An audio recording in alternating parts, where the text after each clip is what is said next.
د افغانستان لپاره د 40,000 ټوکه قرآن کریمونو د چاپ بهیر په مالیزیا کې په رسمي ډول پیل شو. د پیل په دې مراسمو کې د مالیزیا د دینی چارو وزیر د دې پروژې پیل د اسلامي امت د یووالي نښه وبلله او همدارنګه له افغانستان سره پوره علمي او کلتوري همکارۍ پر دوام ټینګار وکړ. وكذلك جعلنا لكل نبي عدوا من المجرمين وكفى بربك هاديا ونصيرا. د قرآن کریم د مبارک نسخو د چاپ د پیل په مراسمو کې د مالیزیا د مذهبي چارو وزیر، په مالیزیا کې د افغانستان اسلامي امارت سفیر، د افغانستان لپاره د مالیزیا ځانګړي استازی، د نشر قرآن او رستو بنسټ چارواکو او یو شمېر نورو مسؤلینو ګډون کړی وو. د پیل په مراسمو کې د مالیزیا د مذهبي چارو وزیر دغه نوښت د اسلامي امت د یووالي نښه وبلله او له افغانستان سره د علمي او فرهنګي مرستو پر ارزښت او دوام ټینګار وکړ. د مسؤلینو په وینا یاد قرآن کریمونه به د تجوید احکامو د نښو په رنګه بڼه چاپ او په 4 ژبو پښتو، دری، اردو او انګلیسي به ژباړل شوي وي. د دې ترڅنګ د قرآن کریم او د هرې پاڼې په ځانګړي برخه کې به بارکوډ موجود وي.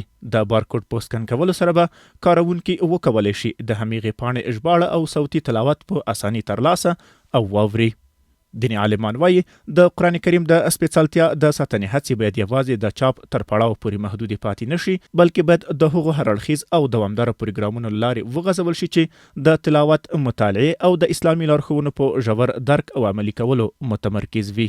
یقینا په اسلامي برادرۍ یا اسلامي ورورولۍ کې ډېر ستر کار دی او دا د اسلامي اخوت یا د ورورولۍ دپاره یوه بېلګه ده.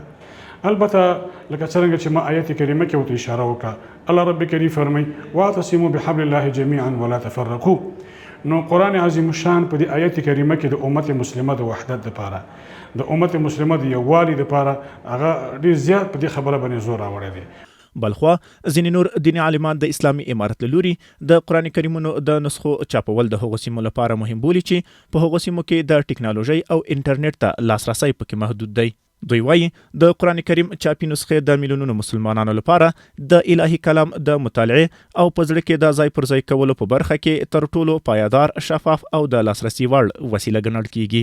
نو دغه قرآن کریمونه چې کله افغانستان ته راوړل شي او لرو پرتو ساحو ته دا هلته ولیږدول شي او په هغه ځای کې خلک د قرآن کریم تلاوت کوي، نو دا یو ډېره ښه خبره ده او د اسلامي امت چې وروسته پاتې شوی دی دا به انشاءالله بیرته به د مخ طرف ته ګامونه واخلي.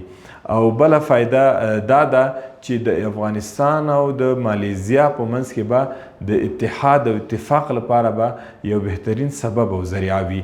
د یادونې وړ ده چې تر دې وړاندې هم د اسلامي امارت د اطلاعات او کلتور وزارت د هیواد دننه او بهر د دیني او عصري کتابونو د چاپ په برخه کې خپلې هڅې ګړندۍ کړې دي.